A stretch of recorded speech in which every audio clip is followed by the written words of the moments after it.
All right, hello and welcome to the Stream of Chaos. My name is Dave and I will be your flawless keeper of arcane lore for this session of Call of Cthulhu. That's just going to sound smug. Today we are continuing our playthrough of the Two-Headed Serpent, and you can get your own copy of the campaign over at chaosium.com. You can also find all of our collected VODs on the Chaosium YouTube channel, and we do stream live each Friday at 5 p.m. Pacific on Twitch. I'm going to give a thank you to Ronald20 and Sirenscape for being tools that we use to improve our game. And without further ado, we will leap back into our session of Call of Cthulhu as we return to the Two-Headed Serpent. Now, where we left off last time, our four heroes had all traveled to Calcutta. Now, unfortunately, we have lost Jackson once again this week. He's going to be at the Supernova Convention, but he will return with us soon next week, and we'll have the four protagonists together again. But for the time being, when we pick back up and as we go around the table and reintroduce all of our investigators, we are in the middle of a thrilling chase through the streets of Calcutta. Lieutenant Carter is pursuing after a fleeing man who's just charged across a filled street with buses and taxis that Mr. Smith has thrown a tuk-tuk in front of to block pursuit, and then turn to stand his ground as two more goons round the corner and move to take action. Meanwhile, Minnie and Dr. Sam are in the hotel. Dr. Sam has seized control of the elevator lift in a mutiny, and Minnie has hidden herself very quietly inside a wardrobe, a walk-in closet or something, as yet another goon walks around and searches the place for something yet discovered, still unknown. I'll hurdle around if everyone can reintroduce yourselves and show us what we see. Why don't you begin? Hi, I'm Art. I would argue there was actually quite a lot of ado about various amounts of stuff. Much ado, even if you would be so inclined. Yes, Lieutenant Ares Carter, ex-military, them fatale, leaning much more heavily into both the them and fatal part of existence, given that they are now a snake person, and I'm not sure that snake people have gender. So yeah, that's kind of Ares' whole deal right now, is yeeting themselves with great speed and recklessness towards something that's running away. Because it ran away. Yeah. The instincts. And now apparently I have a prey response. All that exercise you did while at the camp is immediately being put to good use, and getting some sprints in. Full parkour. Yeah, hell yeah. All right, up next, James. Absolutely. I am James, and I am playing Hubert, the big man with a big heart, who has been engorged unnaturally by serpent person technology. I have just blocked off a road so that Ares can get further in pursuit of our fleeing quarry, and I've turned back towards a couple of goons who are chasing after me. And I think that the opening I would like to have is I as they are storming towards me, big and bold, I walk over to a market stall, because we ran through the market, where there's some walking sticks, and I start to test out some and talk, and I barter with the merchant. That's ridiculous. I won't pay more, right up to the very moment where they arrive and turn around and clobber somebody. Hell yeah. Nice. Dude. That's amazing. All right. Terrific. And lastly, Minnie. Hi, I'm Alex. I'm playing Wilhelmina St. Clair, who's currently hiding in a wardrobe, which may turn out to be a very terrible decision because this goon is very, very large. But look, I've had a fair bit of luck lately doing things that I'm really not very good at, so this is something I am good at, so it stands to reason this is going to go perfectly fine. There's no reason to think to the contrary. Yeah, okay, so let's return to the chase, and we will begin immediately with where did we got down the bottom, so we'll go back to the top. So Carter, You go sprinting after this man into a restaurant, and as he moves through, he fully vaults a table, skids across it, and there is a clatter of plates and fine china all falling to the ground as he lands on the other side and belts through like the double doors into the kitchen behind. There's a sort of a burst of steam as he goes inside, and you can smell the scent of food cooking inside, and immediately a uproar from there as well.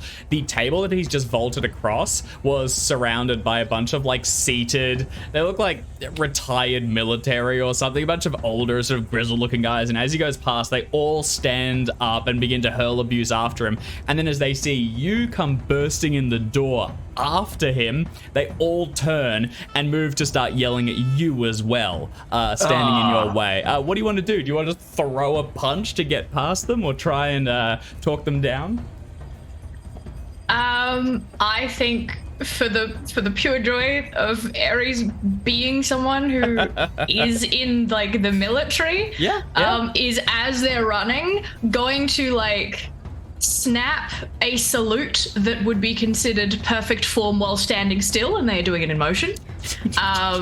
Just like say, "Carry on, gentlemen," and just like do that jump and slide across the table and keep going, trying to essentially avoid them and kind of throw them enough off with that precision that they're like, "Who the what?" Okay. What? Yeah, hell yeah. Yes, I'm using. Yes. I guess like I'm just trying to avoid them. Do you want to give me I think charm roll? Let's see how charming I am today. Oh, so charming. Yeah, Charming. It's not quite a hard. You can have a point of luck for a hard. I think you got it. It's just enough to baffle them into silence as you snap a perfect salute. Your body, your torso does not bounce as you move, but your like legs continue to almost Monty Python-esque. Oh, Python. Like charge across the ground, just skirt the table and into the kitchen after the man. You will just see his vanishing form move outside of the a set of doors into an alley on the other side, and as he moves past, he slams into a huge metallic cylinder, and it clatters to the ground. He vaults over it out the door, and ghee, clarified butter, begins to spill out across the kitchen. We'll return to you on your next turn, but you're gonna have to find a way, or just balance yourself as you move through. From the room behind you, you hear butter. You're going with butter. It's a legitimate thing to exist in a kitchen. That's fine. It is. From the other room, you hear you managed to skirt your way through, but you were being pursued by yet another goon. So just as they settle back down to their lunch, there is a yell, and you hear a man attempt to cow them. Oh my All right, there God. is a hiss and silence from the room behind you. As you go charging towards the ghee, and we'll resolve that on your next turn, the doors fly open and a man strides inside. Everyone is completely stepping out of the way of him, and he looks furious. He also raises a gun and levels it at you as you get towards the door. So he's going to try and make a shot at you before the start of the next one, having completely cowed them back into silence. Okay? We'll park things there for a moment, and we'll step across to Mr. Smith. I like the heft on this one, but we can move on the price, can't we? It goes right up to the very end. Man's sort of going like, no, this is a fair price. You can't bargain with me on this. And sir, did you just throw that tuk-tuk into the street? Two goons come around the corner through the alleyway that Carter went. One of them looks relatively unscathed, a slight limp from falling down the balcony. The other one is having a really bad day. A teapot was dropped on his head, and he's now drenched in like sweet smelling liquid, and you can see bits of pottery still jammed in his hair. Additionally, even through his suit, you can see this massive like hooded cobra has clamped down onto his bicep, and as he approaches, he grabs it, squeezes, the thing opens, and then he goes, "Hey, you," and moves to throw the cobra at you. You're gonna act first. What would you like to do? I finish the conversation quickly, see what's gonna happen, and can I just get to him and whack him on the head before he has time to get throw off? Yeah, 100%. You can take the initiative here. All right, I will see that. I'm not really great at knocking things out of the air. So I'm going to sprint forward and just after I've said, well, is it a sturdy stick? Come forward and whack this guy at the top of the head. And so you still haven't made payment. This is just you testing to see if it's going to fit your criteria. Yeah, I immediately roll a 96 with it, so it can't have been that good. But I am loaded on luck at the minute. I'm going to That's burn 20 points. You can take it and be happy with it. Okay. All right, I'm going to go ahead and contest you with a little fighting of my own. Hey, I'd love to know what Jim's version of loaded with luck is, because I feel underlucked at 89. That's just me. If Art isn't scraping the ceiling, they don't think it's enough. Yeah, I feel if I have 31, I've got oodles of luck. So you spend your luck, and as you crack this goon across the head, the stick holds firm, and you'll see him sort of spin about, the cobra dropping to the ground. Go ahead and roll your damage. It's going to be, I'm using the standard club, the medium club, since it wasn't like a large staff. It's going to be 1d6 plus my damage bonus of 2d6. Helps to be big. 12 points of damage. Well, there goes that guy.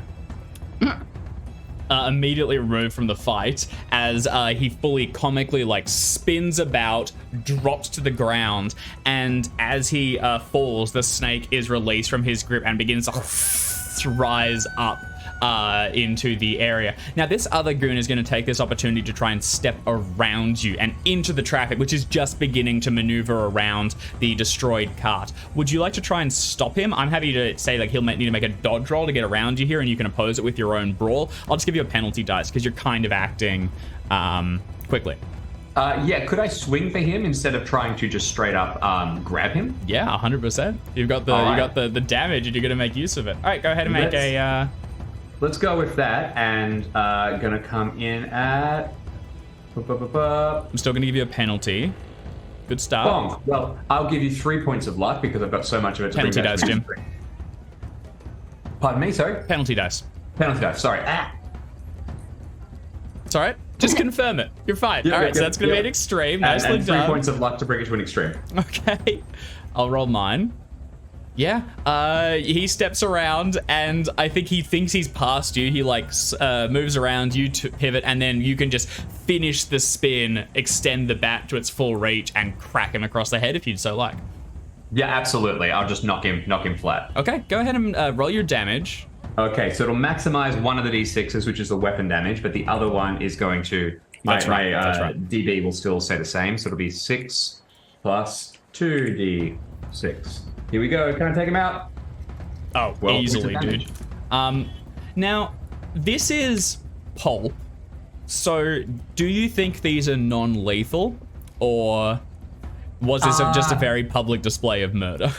No, I think that if I was thinking that as I said it. If this is pulp, yeah, they're knocked stars around their eyes. I think that. Is it that you've smacked one across the head and he's fallen into some kind of trash pile, and the other one you swept his legs out and he's lying on the ground going, oh, yeah, it's very much like that, they do in fucking movies. Oh no, I'm dying, and you're I can go now. Exactly, and I think that I think Hubert does know that these are serpent people, but I think that even knowing that, he probably doesn't have it in him to just murder people at this stage of things. And if I can finish things off, he'll turn back to the merchant and he'll say, you know what, you're right, and pay the higher price for the stick before rejoining the chase. No, that's what I was going to ask. Do you move to rejoin the chase, or are you going to remain here?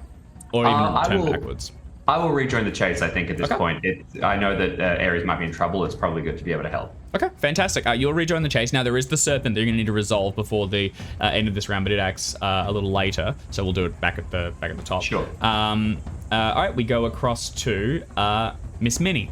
Now, hello. From jammed inside this one, you mentioned you were beginning to make a disguise. You'd got one of the suit jackets, pulled it up over your head. It's a scarf and somebody else's suit, just so that it's not obvious that it's me. Yeah, there's a couple of this was the dressing robe of 2 smaller gentlemen, and neither of them look like they were carrying a lot of clothing. So you have like a second pair of trousers around your like draped or anything, and then one leg thrown across your face like a pseudo scarf, and then a jacket pulled over it. As you're doing all of this, the man stalks across the ground again. He's upended the bed already, and as he gets to a chest of drawers, he fully grabs it and just slams it down onto the ground to check behind it, wood splintering, and what few items were stowed inside, like a single hairbrush, scatters across the ground. He swings his head back and forth, stalks to the window, looks out it. This is the one where the man jumped from, and then pauses and turns. Can you make a luck roll, please, as he surveys the room and checks where he hasn't seen? Is he like leaning out the window, like looking out and looking down? Yeah. Because if this goes really well for me, what I would like to do is take that opportunity to rush out of the closet and grab him by the ankles and flip him out the window. That is. Also, if you want to take the initiative, this luck check was him returning from the window and seeing where else he hadn't checked. This I'd is like you. To just be like, oh, opportunity, flip. You rolled really well in that stealth check, if I remember correctly. So I'm not going to need you to check that again. I think you can burst out of the windows. You're definitely seen at this point. Charge across and fully body this man. Go ahead and make a fighting brawl test with a bonus dice. I don't necessarily want to body him. It's like a grab of the ankles and flip it. Like, it's a gravity thing. I get you. You're letting that do most of the work. You will take a bonus dice, and I'm not going to oppose this. So if you succeed, he's out. He's fully surprised. So good. Great idea. No, but I've got a bonus dice. Also, no.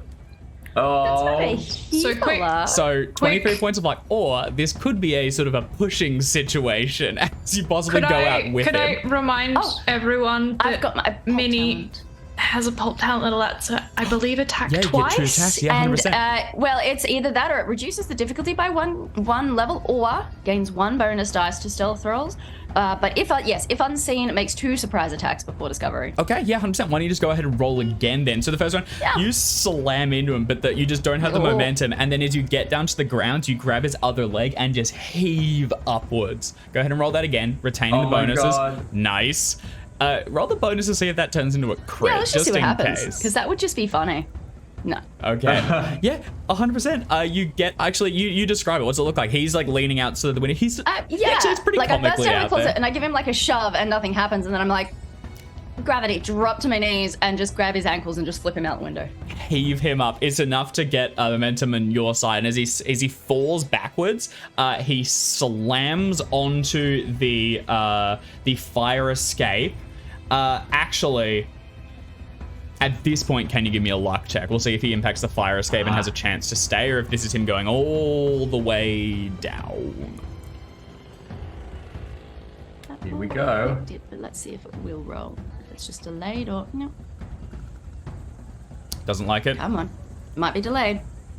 We've had this before. It'll show up. There we go. Yeah, Hey. 100%. He hits it, slams, careens over, and that is going to be enough to completely take him out. This was not a controlled jump. This was a plummet. He hits the ground where the others fell, and just spread eagle, dead. Or again, You guys have been doing non-lethal damage. Get to the end. Wait. Oh, all right, guys, I knocked those snakes out. Did you? Oh my god. You can turn back to the room, Minnie. Do you want to start surveying this area, or okay? All right.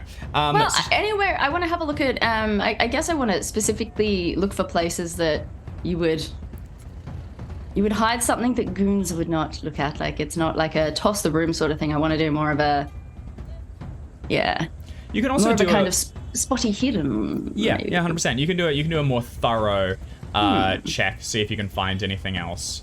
Less chaotic. Okay. Things that are like maybe like under a table, like taped to the bottom of a table, or false bottoms in chests, that sort of thing. Like, hell yeah. This guy's tossed the room and found nothing. I'm If there's looking the other way. That's right. If there's going to be anything less, it's only going to be something that's fairly well hidden. Okay, we'll leave you there for a moment and we'll circle back as we return to Lieutenant Carter, who goes skidding into the room, and then the doors fly open. The person levels the gun at you, and when they squeeze the trigger, there's no bang, but a gout of flame erupts from the nozzle, scours the sides of this kitchen. Everyone like covers their heads and ducks away. things begin to smoke and cinder, and I need you to decide either you can throw yourself prone here. If you make a dodge roll, I will say that is you not only like skidding across the butter, but throwing yourself out the door as well and into the alley beyond. However, that is going to lose your chance to continue in the chase. So it's up to you.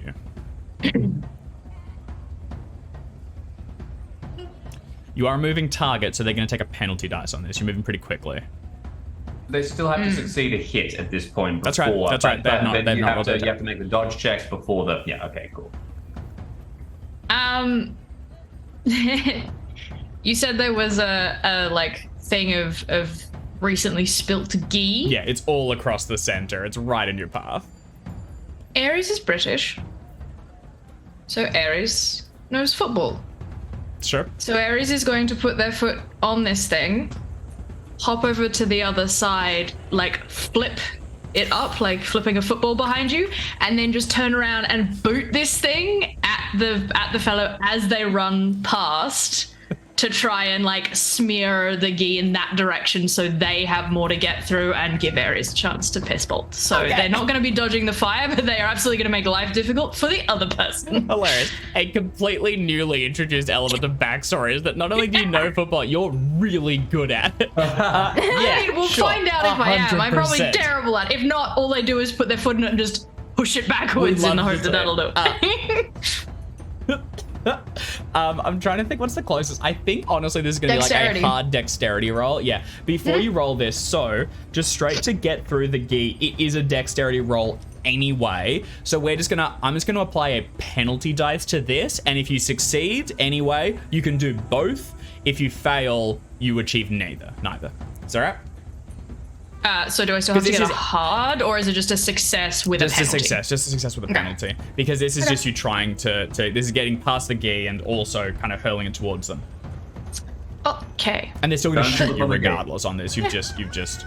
Okay, good start.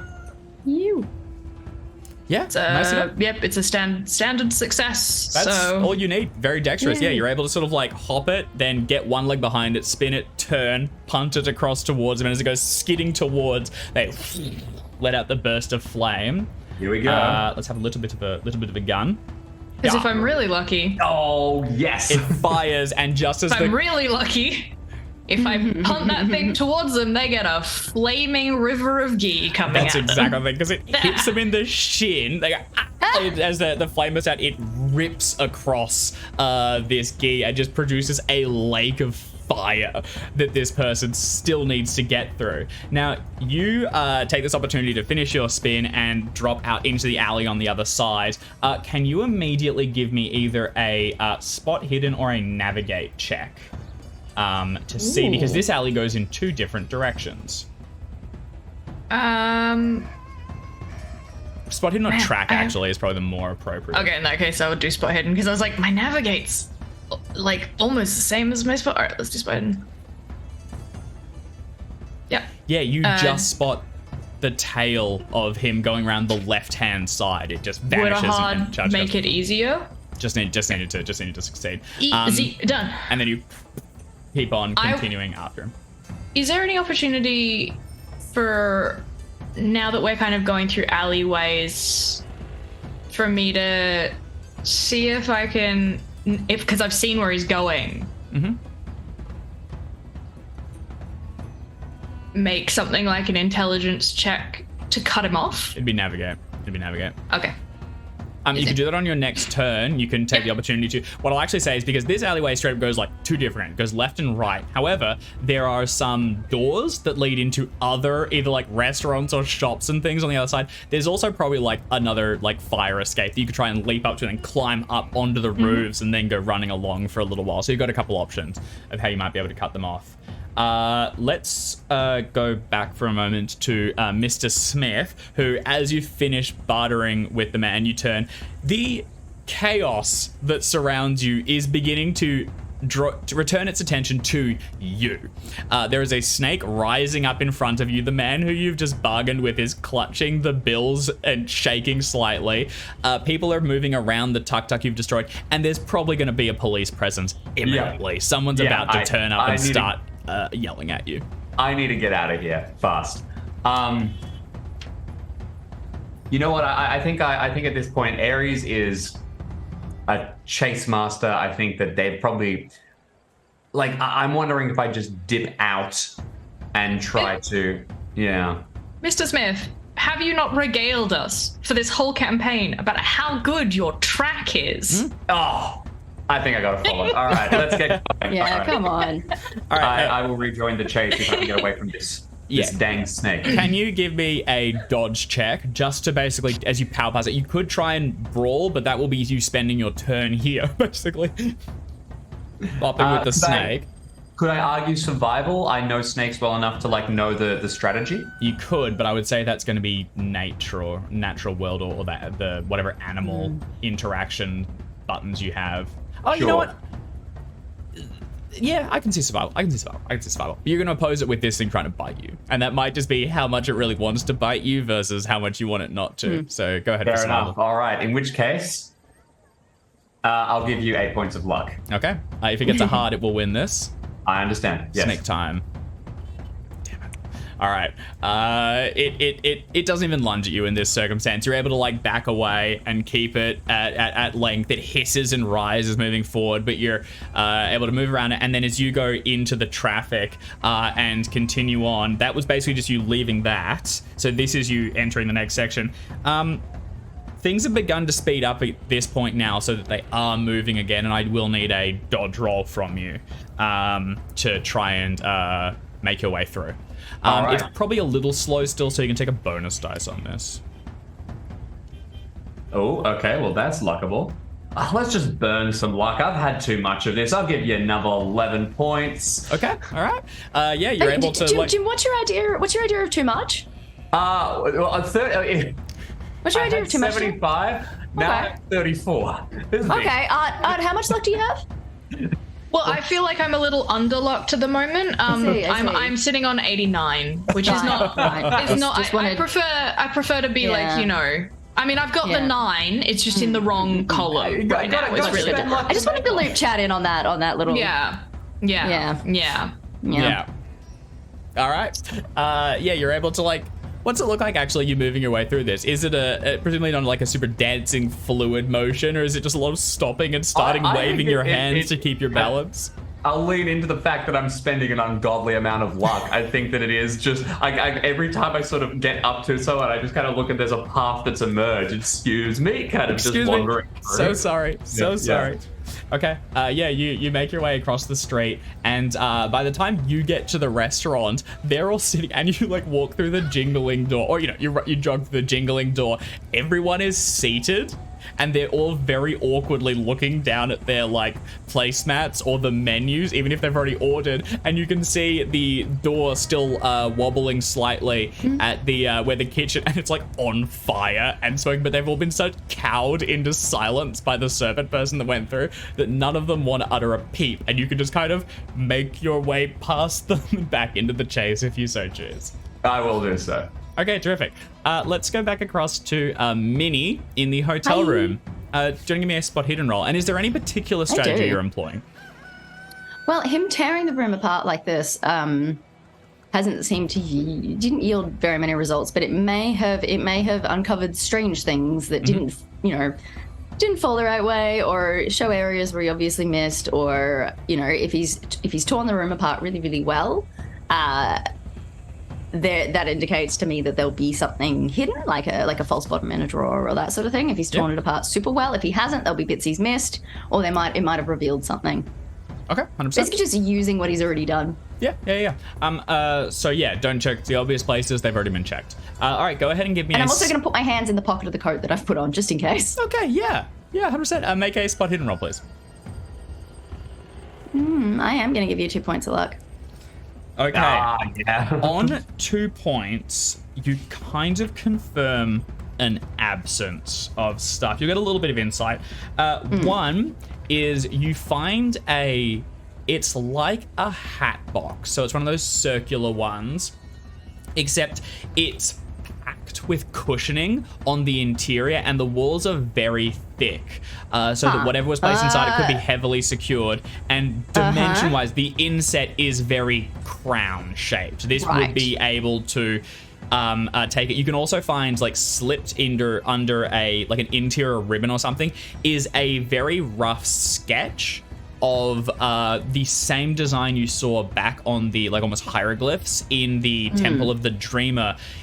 It looks like they have seen the crown at some point, to the point that they were able to sketch out these designs and prepare something to carry it. Right. So this person possibly knows where it is or has at least seen a very accurate description. Additionally, as you jam a hand into one of the coat pockets and remove it, you will find a scratched down name on the inside of it, which says, actually you'll find 2 cards.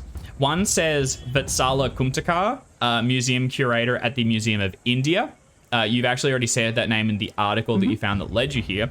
The second one is a very similar looking card. It also has an address for the museum. The other one is a very similar looking card, and it says Reginald Asquith, museum curator, the British Museum, and it has an address for that one. Right. Reginald what now? Asquith, Askwith.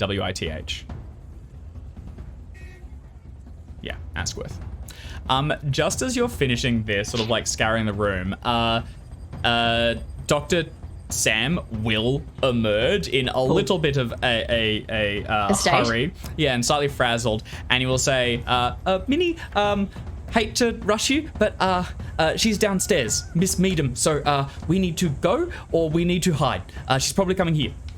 Go is good. Go is good. Go is good. Okay, go is good. Go is good.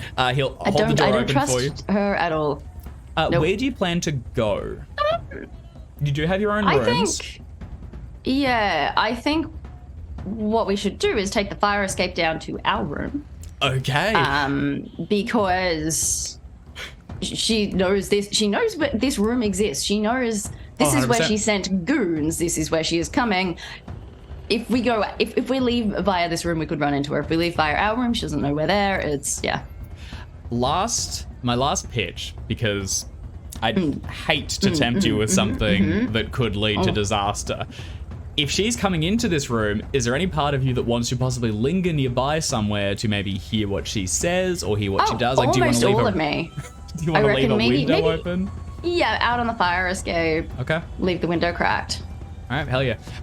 You both go out the side and drop down. I'm not going to need to roll for this because you've got a little bit of time, and Sam sort of lowers you down onto the fire escape, then he follows in because you're not actually looking to descend the whole Sam's building. You're just going down me. a level.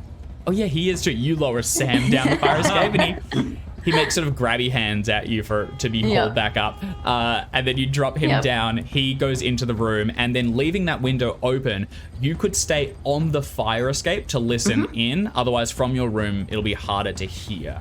I'm on the fire escape and kind of just folding myself in under the any overhang. Yeah, hell yeah, just kind of crashed in. Happy to give you a stealth roll for that one. You're pretty vulnerable out here. We will do a stealth roll if it comes to it, but for the time being, you're pretty exposed. You kind of, you're minimizing that by staying pressed to the side, but if anyone looks down, they'll spot you pretty quickly. Okay.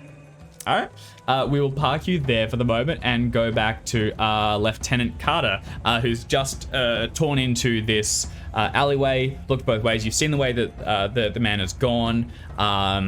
The obvious path is to chase him, turning left and pursuing him around the alley. Any other alternatives will be yours to discover or create. Well, we've established this gentleman is spry. Oh, he's quick. Yeah. So my best bet is... He's quick, but actually you're breathing very hard. He's got to be exhausted at this point. There's only so much longer that he can go. Right.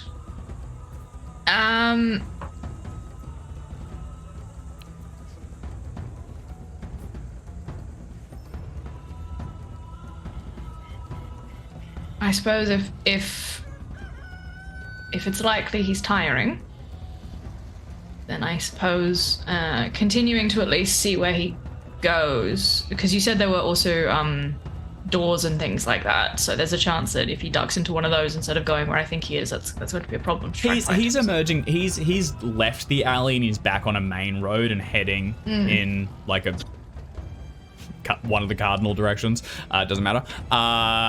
Pick one. One of the four. East. I shan't. East. Thank you. He's heading east. And he's out of the alleys now. So. Okay.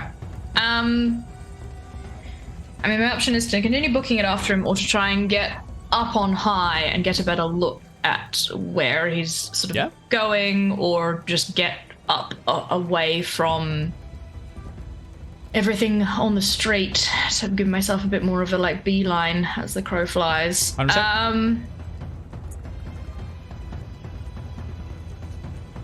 Yeah, I think at this point, even if he's tiring, I am too.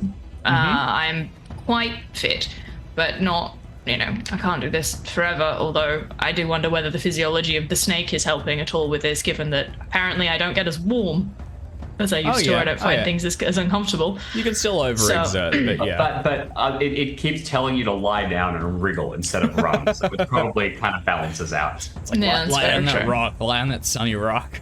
We'd love that. Yeah, looking at drain pipes going, I want to get up the building, and then like the internal thing is like, wrap your body around it and just swirl your way up, and you're like, no, eat your foe's eggs. Eat their flesh. Yeah, I'll try and get myself up higher so I am avoiding the crowds on the streets, and so that I like have a better line of where he might be going, and so I can see him a bit more clearly. Okay. All right. Could you give me a climb roll, please? No, can I? Apparently, yes, I can. Yeah, you do a little, like, you just bolt onto, this is all very sudden, all of these calculations were done in a fraction of a moment. You burst out of the door, look both ways, jump onto like a dumpster on the other side, and then vault to the fire escape and begin to clamber your way up. You arrive onto the roof, and then sticking low, you charge along it. You've made up a little bit of time with him, but because he had to turn, but functionally you're running parallel at this point. You can see on the other side is the Grand Hotel, which rises up, and it takes you a moment to spot the man, but then you pick him up. He is going straight towards it. You're pretty sure you've got his destination. He will go through those main doors in a moment. Hang on.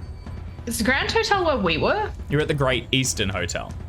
Oh. And yet he was heading east. Ha, so you are Dave caught a hole in your car. Yet more east than the prior. Okay, so he's going to the Grand. All right, I will. I will continue to make my way towards the Grand, keeping an eye on him, but sort of at this point with the intention of, I would like, if possible, to keep on him. Mm-hmm. But to let him think that he's lost all of his tails. Okay, yeah. Hell yeah. We're going for more of a stealth thing. When he gets to the hotel, he like takes a beat, and I can then spy my way through. Yeah. All right. We'll leave you here as you like bolt up on the side, and then charge. You sort of racing along the rooftop, and then get to the others and begin to drop yourself back down. We'll pick you back up there. But yeah, sounds like a good plan. Back to Mr. Smith. You sort of move your way around all these people who are very pointedly not looking at you as so first fine, because I kind of don't look at them either. Sorry. They're having the worst lunch. First, a small man charged over, knocking all their dishes. Then a what looks to be an British military officer moves through, salutes them. Then a madman hits them, and then the biggest dude they've ever seen moves through. And you're trying not to draw attention, but you can't fit between the tables. So like things are just being pushed out of the way, scraping along the floor awkwardly. I think it is exactly that. I like literally am just pushing one person's chair a little bit. As you get through and into the kitchen, you are just behind them now. So the serpent person turns to you, still in their humanoid form, although maybe the fire is beginning to like heat them up, and you can see what's almost like an imperceptible shimmer of scales along their skin. There is you, them, and then a lake of fire on the other side, which is just beginning to catch, and could lead to more serious structural issues for this particular restaurant. What would you like to do? This person is going to move to attack you. I would like to move to attack them. Oh, so well, that's great. We can do convenient. it together. Okay, everyone's happy. Yeah, go ahead and they were in the defensive position, so I'm going to give it to them first for a bit of a smack. Would you like to riposte, Mr. Smith? I would. Let's go. Actually, sorry. They're going to fire their stupid gun thing at you. So. Okay.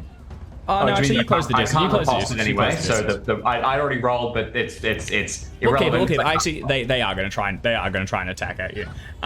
It might prove more effective. So I'll go ahead and roll mine. And that's also going to fail. They turn forward and, a hand lunges out towards you. Now you can make your own counter, sir. Haha. You got it. They're going to try and riposte themselves. Egads. And unfortunately, the odds are not in their favor. Do you want to go ahead and roll your damage, Mr. Smith? Coming up. 8 points of damage. Okay.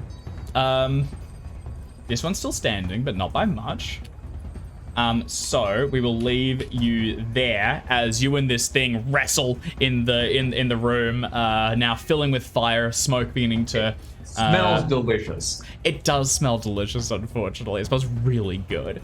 So we'll park the two of you there and return to Miss St. Clair. As you're waiting out on the fire escape, it takes a moment for anything to happen, and then you hear, muffled a little bit, someone enter the room, the creaking of like furniture being moved around. And can you give me a listen roll?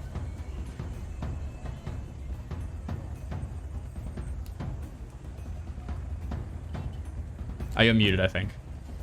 Oh, I'll lagging. I'll do it's a not mini. this time. And Okay, that is a fumble. it is. So, I can't hear shit, son. better. You think you might be able to hear something. So you're crouched on the outside. You can just make something out. You're confident in your own abilities. So you creak up towards the edge and rise up to the, just crack at the window. And then it sounds as though they've left. So as you just pull yourself up at the window, you suddenly find yourself face to face with one of these goons who lunges a hand out, grabs you by the scruff, and moves to attempt to wrench you inside. Unfortunately, on the fumble, they're going to get an opportunity to try and grab you. That's However, fair. That's fair. Do you want to give me a dodge roll? You can immediately try and drop back from them and get out of the way. I do. I'm just looking to see if there's anything else I could do. Dr. Sam decides this is the moment. I know, right? Add Minnie with the experimental drugs. I think it's got it. Yep. Okay, dodge. Okay, that's a success. They're gonna try and grab you. And that is a hard success. You squirm your way down, twisting, but this big guy grabs you fully by the collar and drags you into the room. You are dropped onto the ground, and he stands over you. As you skid to a stop, you look up, and you are looking up at Miss Meadham, looking straight down at you. She is with a pair of pants on my face. Yes, he has a jacket pulled over and pants as a scarf. Yeah. You look a little bit insane. Yeah. Miss Meadham is the spitting image of the figure you saw on the screen. She's clearly in command of the situation, both this goon and another, which is standing by the doorway. She looks down at you and she says, so you're here too. What do you say? No. And then she gestures to the other one who leans over and fully like just drags a arm down on you to pin you in place. We'll leave you there for a moment to plan your next move and touch base with Lieutenant Carter. Carter, do you want to give me a stealth roll then as you move along here and into the hotel? It's fairly busy, people coming and going. Sure. Very nicely done. You blend into the crowd, sort of collar up, moving suavely through the, against the wave of folks coming inside, and you step into the interior of the Grand Hotel. Similar to your own. High ceilings, very nicely decorated. No immediate sign of the man, but on an extreme stealth test, they might have taken the opportunity. They might think they've lost you and have dipped in somewhere. So you just begin to kind of check everywhere. They're not checking in. They're not at the elevators. They still haven't gone up, so they haven't gone to another floor. There's a couple of like boutiques in here, like shops and things. And as you go through them one at a time, scanning, you go past a tea room where there's a bunch of people on the interior enjoying like, you know, those stacks of very small sandwiches and things. You go past and then you stop, turn, and go back, and you'll see the man has seated at one of the like the tables on the other side with a very large newspaper inside in front of him, and he is detected because the newspaper is fully fluttering in front of his face as the terror and just, you know, spent adrenaline is coming out of him in waves. A man is actually just at the tea like the booth, grabbing him a pot and turning to go across towards him. Jim? I don't know the plot here. I am making a complete guess. Does the newspaper happen to have something on the front that says robbery at local museum or anything like that? No, not that you can see, although it, for dramatic effect, definitely reiterates the forthcoming exhibition of the Cobra Crown. Yeah. So yeah, that'd for sure be in it. Okay, cool. Carter, what would you like to do? So when you said someone was getting him a pot, Yeah, they're getting him a pot of tea. you and bringing mean it like a across to him. server? Yeah, yeah. I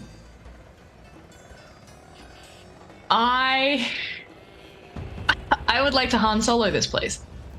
Please do. Slide into the booth while he's got the paper up. Slide into the He booth. fully doesn't notice. Yep. I will have my pistol Oh, under the table. Just like I just have my hands by my side or what have you, but I have like one hand on my pistol and it is out of its holster and pointed like under the table, because I'm assuming with that ridiculous stealth check I don't have to worry about anyone noticing that. And then what time of day is it? It's like afternoon. Early afternoon.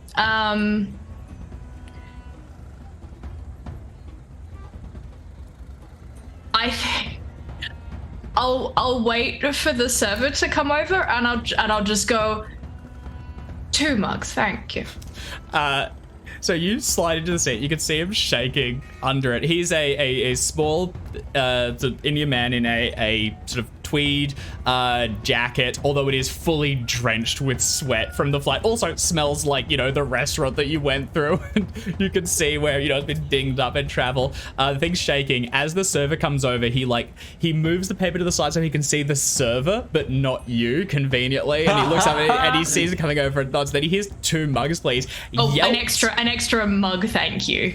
Yelps, his knee slams into the other side of the table, and he tries to bolt out the other side, but he is just exhausted at this point. And you can just, telegraph the gun, tell him to calm down. You've got him here for the moment, but he freaks out immediately. I would when he sort of yelps, because I'm assuming he doesn't want to make a huge fuss in front of the server, because also like He'd that's gonna rather get police. escape. That's fair. I will indicate that he had better not, and just say You could put a leg, because you got long legs, fully across into the other booth and basically block it with one full booted leg so that he can't get out that way and he's stuck against the other side. Yeah, hell yeah. I'll do that and just say, once you've caught your breath, I think we need to have a little chat, don't you? For the record, I'm not your enemy yet. Okay. Hell yeah. We will leave you there for a moment as you've just caught the man, drawn a gun on him, and held him in his mandatory tea room. I want to be clear. The drawing of the gun is a very, I have, but I have not, gone, I'm going to kill you. It is just like I need you to settle down. Yeah, It's don't make any gun. wrong moves. This is a, for want of a better term, there is a loaded threat, but it is not it's less meant to be intimidating in the like, I will kill you, and more of the like, don't do anything stupid. It's the talking gun. You have the talking gun, so I have the talking gun, so I get to talk. And then when it's his turn to talk, you'll give him the gun, and he can talk. When it's his turn to talk, I'll wave the gun at him so that he does. That works. That's fine. That's fine. That's clear. Still the talking gun. Okay. Oh, could you imagine if guns could talk? That would be awful. Hello. Bang.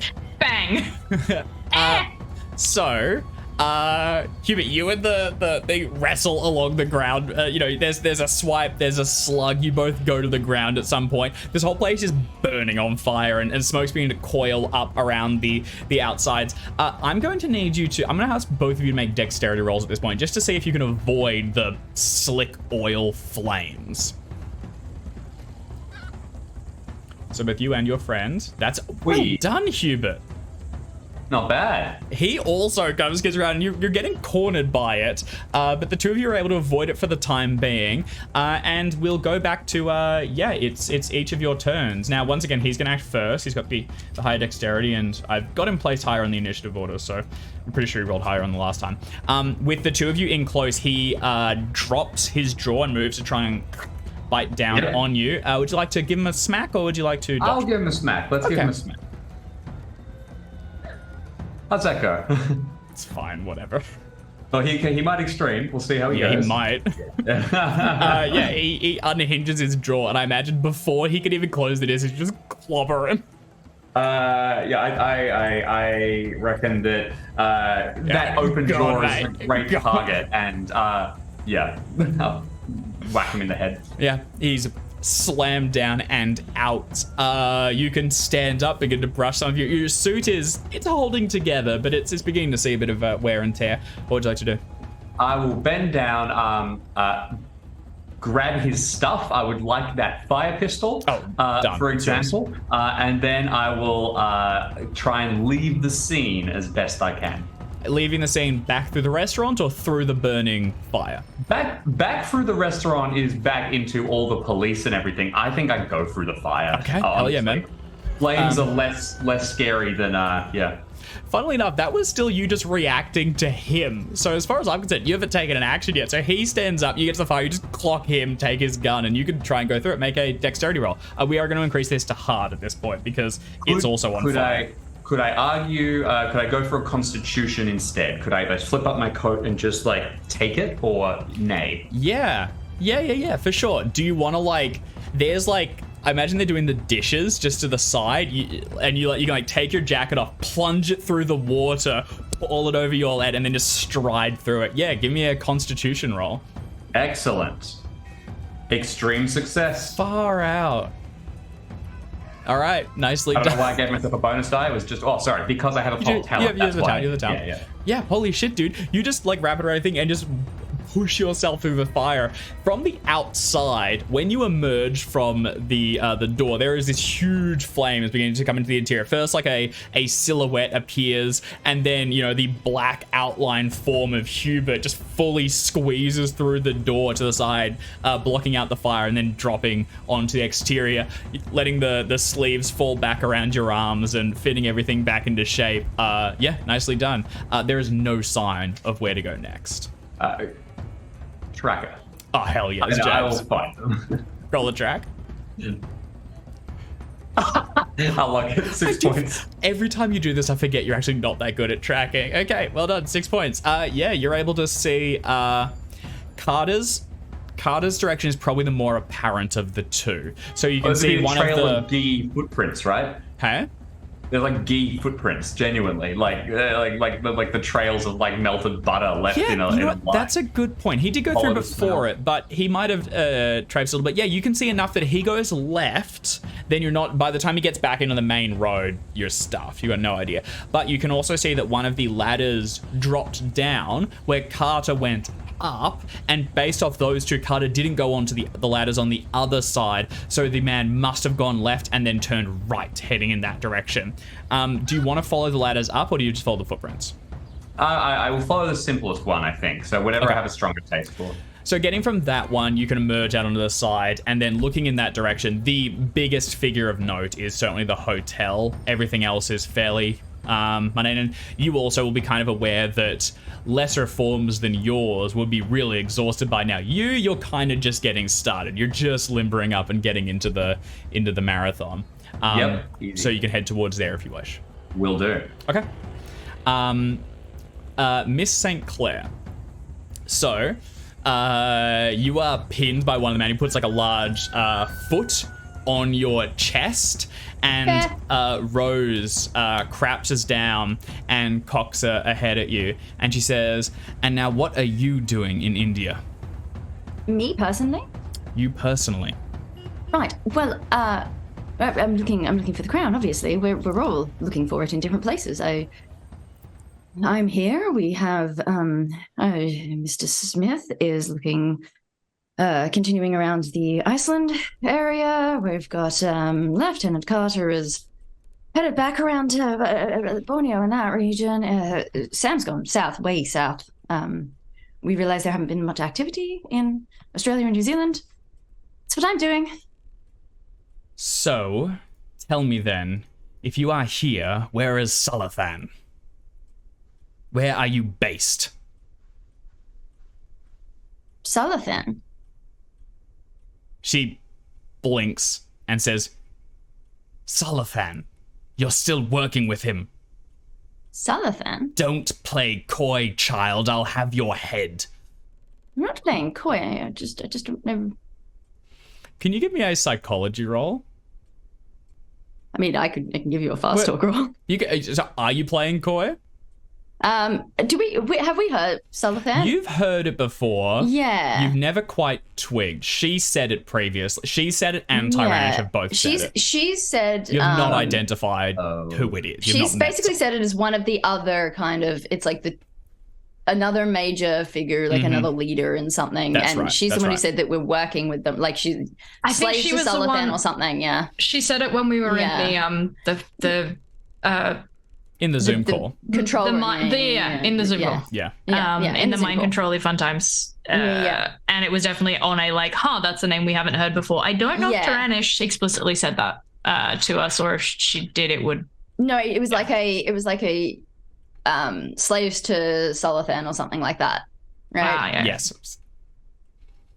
Do you want to give me a psychology? You could also do fast talk and try and twist this into her revealing. I'm happy for you to go fast talk if you want and try and basically bait her into saying something. I am explicitly lying about I'm the only one in India. Yeah, hell yeah. That's an explicit. You said Mr. Smith is here, didn't you? No, I mean, you said the opposite. Oh, okay. You're still in. I've said Mr. Smith is expanding the search around Iceland and Europe. Oh, hell yes. Yeah. Okay, in that case, and Carter is taking the Americas, and Dr. Sam is Australia, New Zealand. I said that we were all just scattered around the globe. Yeah, hell yeah, definitely make a fast talk roll then. Come on, I'm obviously gonna like that. Okay, with a success, you can stall it a little bit. You can keep the conversation going. This is not her immediately buying the full story, nor her spilling her own guts. She says, "You were a fool to come here alone, then." Probably. Well, then, let's see if we can make some use for you. She has the goon lower down and haul you up to your feet. And she says, "How did you come to know that India was where the crown was held?" Thank you. But obviously we didn't know that. If we knew that, we would have sent everybody here. But that's good knowledge. Thank you. What led you here? We were looking for. We went to places we've already been to where there's been activity, and then we split and went to places where there wasn't. There is no chance you would have randomly come to here when all is converging. Wish I could help you. If you're going to play dumb child, you should play dumber. Where are the others? Europe, the Americas, Oceania. She gestures to the guy behind you, and he fully clocks you in the back of the head. Take a D3 of damage. Sure. And whatever, if I can use that to kind of act like it hurt, whatever it ends up doing, act like it hurt more than it did. I do have my gun. You do have your gun. Sam is also nearby. Sam is nearby. I imagine Sam has just moved his way. Or actually, Sam is possibly about to be detected in a moment if they go and check the same area. Yeah, do you want to go for your gun? I do. Now that I want to kind of make it like I've that really hurt me. Oh God, no. So you keel over. And and so you keel over and you clutch at your stomach, also one hand finding its way underneath your jacket towards the gun. She crouches down towards you and looks you straight in the eyes, and she says, "You're still working with him. You're following his commands. There's no reason you would come here unless he had directed it. Where is Sullivan?" I don't know what a Sullivan is, and I would like to shoot her. Okay, and then you pull out the gun and squeeze. Go ahead and make this is going to be a sleight of hand check to get to the gun and draw it. One of these fucking days. Where Hubert has all the greens, Minnie has found the reds. Would you like to only luck 8 that? Points. Yeah, obviously I'm blocking it. Okay, hell yeah. It's only 8 points. You're able to get it out, and quickly enough that you can fire. Go ahead and make a firearms hand. Actually, she's right in front of you. She's not expecting. You can just go make the roll with a bonus dice to see if you can get an extreme, to see if you can roll more damage. Okay, so hard success. Yes, I can get Do a you hard. want to luck that to an extreme? It's 10 points, yes. Okay. No, it's 20 points. 20 points, sorry. All right. Yeah, you're able to. Yeah, I do. I absolutely do, because I know what she is. Yeah. Okay, you pull the And gun. that still puts me above 30. You've got her right in the chest, Oh and then my you God. fire. What is your maximum damage? You don't get many chances 1d8. to extreme success like a big bad. Okay, So. so Yeah, it's exactly. 8 points plus roll another d8. Come on, Minnie. Oh! It's still a good shot. You still a fire good it shot. into her chest. She lets out a yell and staggers backwards. Her armor has reduced that somewhat, as she is I'd like to run. snake. She goes back. There is still the person behind you. She staggers backwards. You turn to run, and we are going to go to dexterity order for this. That's fair. So go ahead and give me a dexterity test, and I will roll for them as well, as this is going to turn into a full little chase. Jolly good. Or something else. James, can you roll for Dr. Sam? Sure, very happy to. You just have to give me a second to bring it up. And I'm going to kind of pass him across to yourself and Carter, to yourself and Art rather, to Pilot, because I think he is nearby enough. Sorry, that's not what I meant to do. He is nearby enough. He may.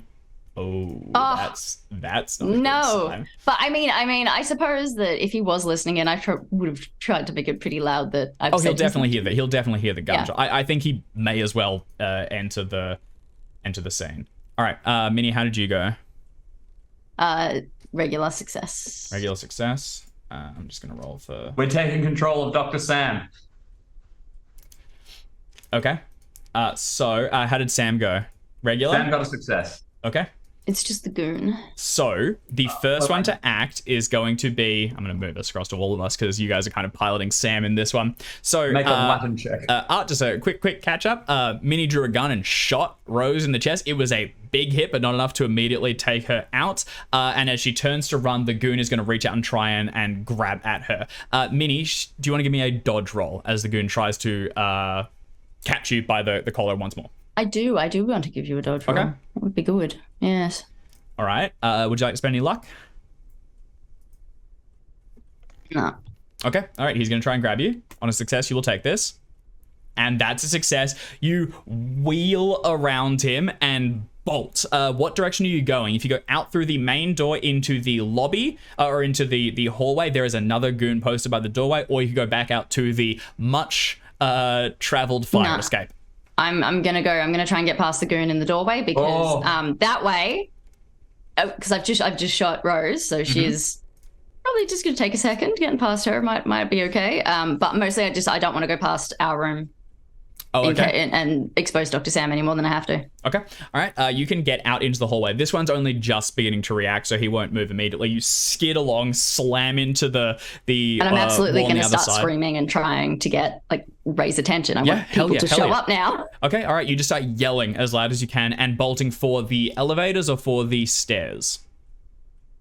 Stairs. Okay, all right. You hit the other side of the door, yell as loud as you can, and begin to charge along the hallway, heading towards the stairs.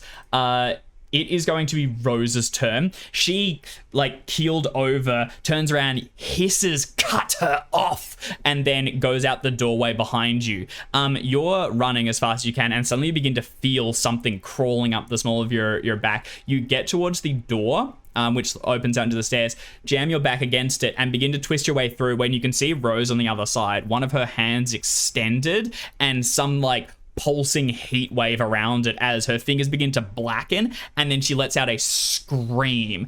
Can you make a power roll as you're going to contest her magic? Minnie's pretty good at this. Oh, yes. Okay. That's Get good. wrecked, lady.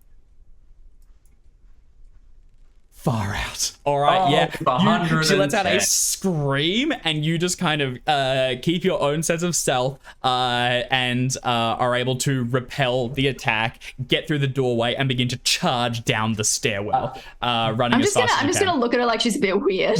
It's like, all right. Dave, can I just be the worst for a second? Yeah, please do, James. I think Minnie might gain power. I think that's a that's a wizard jewel. It's when you contest people casting spells on you, and I think it'd be on reacting as well. Yeah, check it, because hell yeah, I'm pretty sure that's the exact circumstance. That's the risk. I'll get the rules. It functionally lets you tick it to then gain a D10 later. So you burst through and begin to just charge down the stairwell. Now, soon enough, this is a good strategy. Soon enough, you can just go out onto the level below, which is the floor with Sam on it, or you can just keep on going down and try and get to the lobby where the most people are.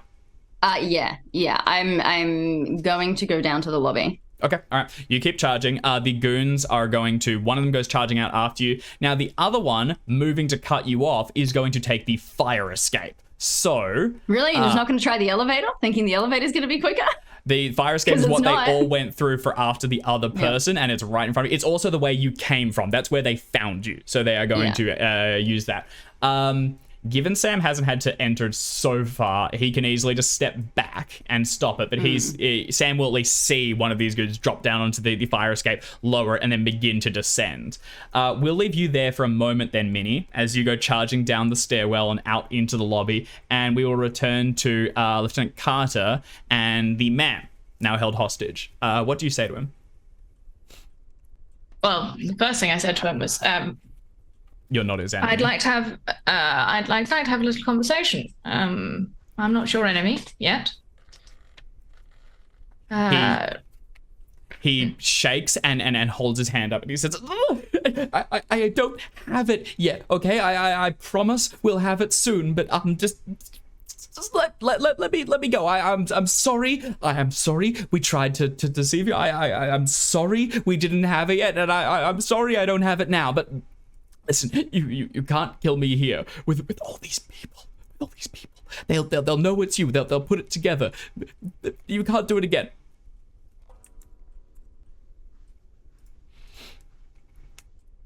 That was an awful lot of information that I didn't know, so thank you so much. My name is Lieutenant Ares Carter. I am, in fact, not particularly interested in the group of people who you are quite clearly in contact with getting a hold of the artifact that you have. As an antiquarian yourself, I assume you're not particularly pleased at giving up something that should remain in a museum or ideally hidden away somewhere. You're not with them? Why'd you chase me? Because you ran, and I wanted to know why. Also, they were chasing you, which meant that you were important to people that we don't like very much. So I wanted to find out who you were and what was going on. Well, then fine. If you're not with them, and you're not with me, then if you'll please just let me go. I'd rather like to get out of here. Now. I don't think that's going to happen right this moment, because I'd like to know what exactly it is they were after. Although I have some idea of what it might be, and given that you said you don't have it, I'd like to know very much where it is. But you won't hurt me? Not unless you run. I won't run. You it is a rare artifact. An expensive artifact. We were rather hoping to sell it for quite a lot of money. And you seem a sensible person. You seem a business-oriented person. No need for this to come to violence. How about simply an exchange of funds? I only need enough to make my way out of India and abroad, preferably a colder somewhere else. A colder climate, we're going to say. I assume you don't particularly like the snake charming that happens in your country very much. There's been a lot of it recently, and I've rather lost my taste for it. I see. Well, that's lucky, because we don't particularly like snakes either. Well, perhaps we can come to an arrangement. I'm like going this to guy. write a number down, and he like shakingly goes for a pen, and he gets one of the napkins in front of it, and he says, and if you can match it, then consider yourself the highest bidder. And he begins to mark down a cost on a piece of paper. When he turns it and pushes it towards you, no idea how currency works at this time, it's a big number. Actually, can you give me an appraise roll? You know what's delightful? Yeah. I have, since the beginning of this character creation, Ares is someone who does like the finer things. They have 40 in appraise, and have since the beginning of this. Yeah, I have appraise. No, I remember that. I remember you putting that fully- together, yeah. Watch me fail this now, but fully, like, I don't have base appraise. I have a little. Love it. Well, you may have 5 points of luck for a success on that one. All right. I did not know you had appraise, so that rules. Ares's whole deal was good quality things that you should know how to look after, which is why they have appraise and they have mechanical repair. And they have a very, very good drive auto skill, because they're like, you should also know how to use the things in your life. Okay, hell yeah. They are very practical. Yeah, that's absolutely gonna come back. So first of all, the Don't need to number tick it though, so boo. the number he writes it is like, it's very high. But it's not so high that it's unachievable. He clearly does seem to be legitimately trying to sell information here. And you also get the impression, you quickly will, that he has basically put up a bidding war between different museums around the area. He's also gone to a number of direct clients to try and solicit the most currency. Among them is Miss Meadham. Rose, who is one of the people that he basically tried to get into this bidding war, and things have gone poorly since then. It was himself and a partner who were going to procure and sell this artifact. But he says if you can match this number, I can tell you where it is, and you can procure it yourself.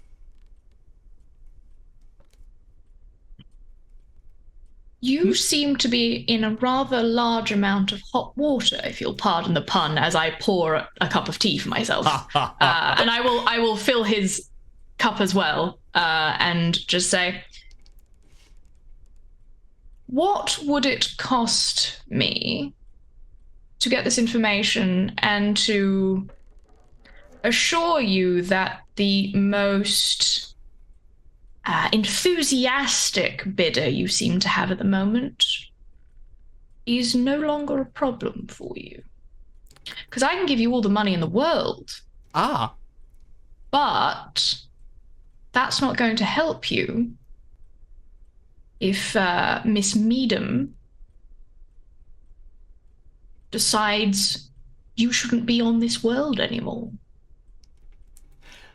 Listen, I would like to essentially, this is an intimidation thing. This is you're going to be a very stupid man, and like, Miss Meadham is actively trying to kill you. Yeah. What I'm implying here is like, you make this easy for me, and I also won't come and try and kill you for being a little shit.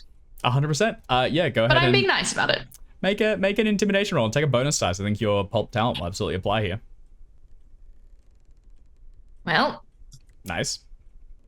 hard success. That's nice. That's still pretty good.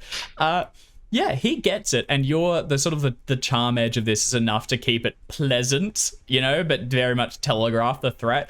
You get the impression that this is a man who he loves $1.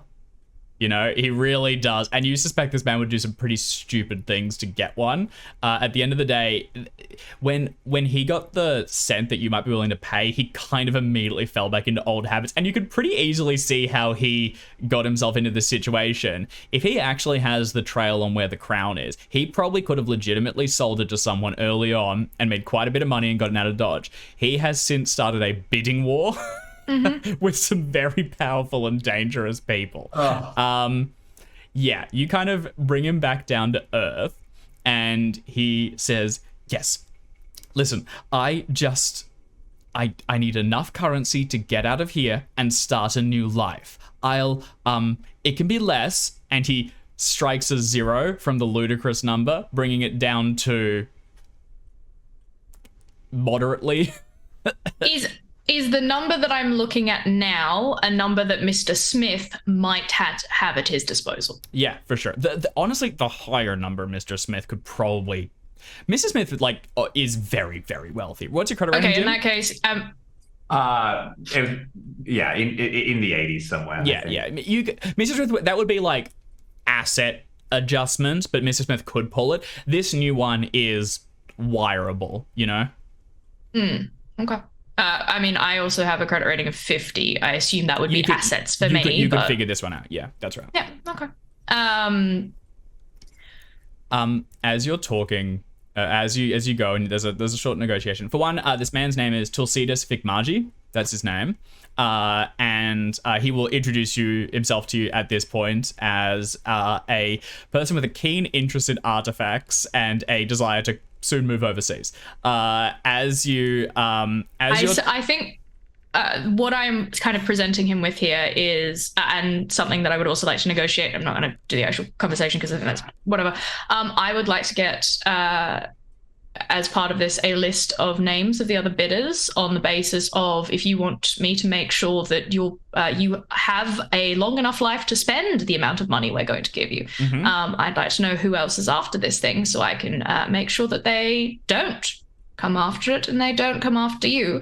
And depending on how that goes down, I feel that I would be able to negotiate with him a more expeditious retreat from India, given that we do have the ability to fly and or charter various things because of both money and Sam being able to fly places.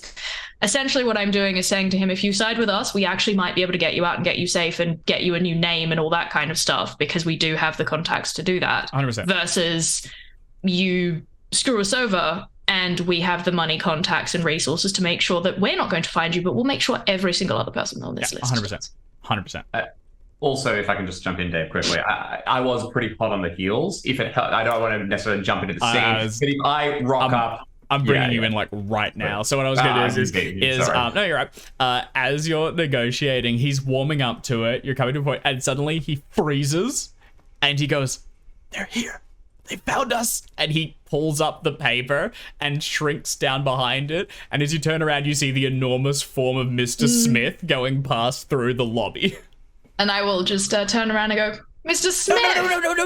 Perfect. And I'll head over. I think that I arrived and fully slides down and tries to get under the table.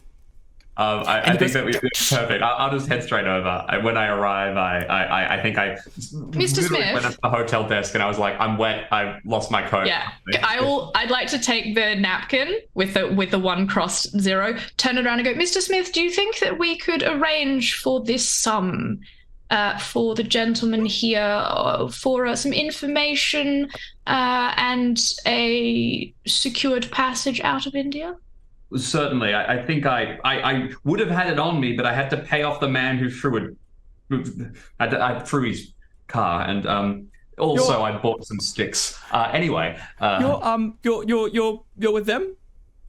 This is Mr. Smith. He is our. He bankrolls our expeditions and our. The financier. Correct. Very pleased to meet you. I'm Mr. Vikmaji. Nice to meet you as well. So, information that's had. Yes, we can pay for information. That's much better than having to knock people flat. He goes to take the piece of paper with the number on it and cover it with his palm, and he says, "I'm sure we could come to an arrangement." And he begins to pull it across the table to himself and attempt to re-begin the bidding. Yeah. I will smile slightly too widely because I have the ability to do that now. And I will just clear my throat and look at him. But no sense restarting negotiations. We've already come to a fine amount. Listen, I know where the crown is. And The artifact. Artifact is certainly the genuine article, the real deal. And I can give it to you for a sum. Understand, there's other interested parties, and I need to look out for myself as well. I understand. I believe part of our negotiation was you would let us know where it is. You would let us know who else was after it, and looking out for you is something that you will be paying us to do as part of this sum. You're also in, if I understand correctly, they're not following you because, well, there's none of them left to follow, but they'll come back. They always do. So how about this? Let's visit a bank. I'll get some money wired to me. I'll keep it. We'll go together to the location of the crown and hand it over. Simple as that.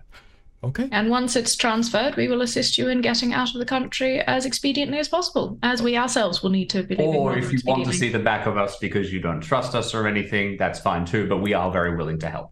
I'd rather payment up front. I'll tell you where it is, and I'll make my own way. Just point me towards an airport, and I've got contacts. I can get myself overseas. I've got friends afar. If that's the way you want to do it, we don't know if what you're telling us is real, frankly. So you'll get less money, but that's fine. And you understand that's just the way it is. If we can't have assurances, it's the real article. It's yes, it's real. It's genuine. Listen, Payment without inspection. I mean, that's just business 101 at this point. I understand. Listen, with time, I could procure it. With time, but that's running out, and I'm rather concerned that Listen, I don't hold the article presently. It's not strictly mine to give, but I know its location, and I believe I have the means to procure it. It's I not see. strictly legal, but that's the thief. trade. Well, I'm a scholar first and foremost, but I have listen, those Mr. that have it don't, Vigmazi, the people that have it don't understand what it is. They don't know what they have. Well, this is Mr. fine then. I see. This is sorry to interrupt, Aries, but I think that this will work fine.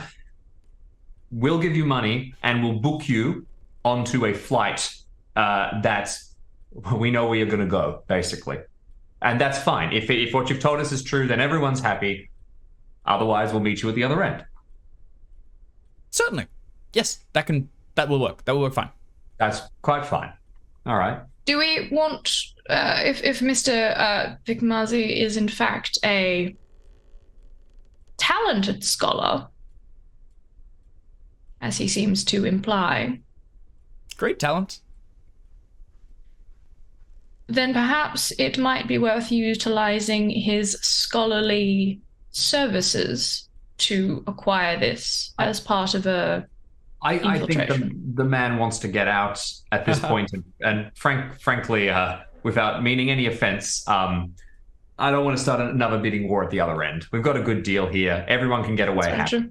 So, Well, in that case, Mr. Vigmazi, Yes. the location and the information you have about the retrieval of this artifact, a list of other bidders, and you may have your money and a flight we charter for you out of here, or you can get away with our assistance, or not, at the other end once we have secured this artifact. I'd rather make my own way. Payment for the information and a flight will be most welcome. there's one last thing. that information is resellable. And once we've paid for it, part of this deal is you don't go and sell it to other people. There's a very easy way to do this. We're in a hotel. We're not being pursued currently. We'll go and book a room. We'll head upstairs and we'll lock you in a cupboard. And the staff will come in about 24 hours and get you out. They'll find you. That'll give us enough time to execute the theft, and then you're on your way. I don't want to be in a cupboard. Oh, well, you know, Would you prefer to be in a coffin? Yes. A cupboard will be fine. A cupboard will be fine. A cupboard will be fine. Yeah. So you'll pay me though first. Yeah. You give us the information, we pay you, and then lock me in the cupboard. Basically, it's a 24-hour hold on then you going and selling the information again because we need time to execute, to procure it. But fine. Yes, that will be agreeable. Great. Okay, let's book a room and get you a nice. Also, the easiest just thing. as an aside, the alternative is we could just immediately put him on a flight because then he can't. We get and then. If we can actually do that, I think that logistically it might be a bit difficult. Logistically, this works pretty well because what we can do is you already have a room at the other hotel. You can go back, you can take him with it, get the funds en route, and we can reconvene with Minnie. Yes, very good. So you can say okay, you'll take him back there, great. you'll get the funds, give them to him, take him back to the Grand Hotel. The Great Eastern, and you can put him in there. Of course, you don't know that there's other people there, but that brings everyone back together, and we can deal with things from there.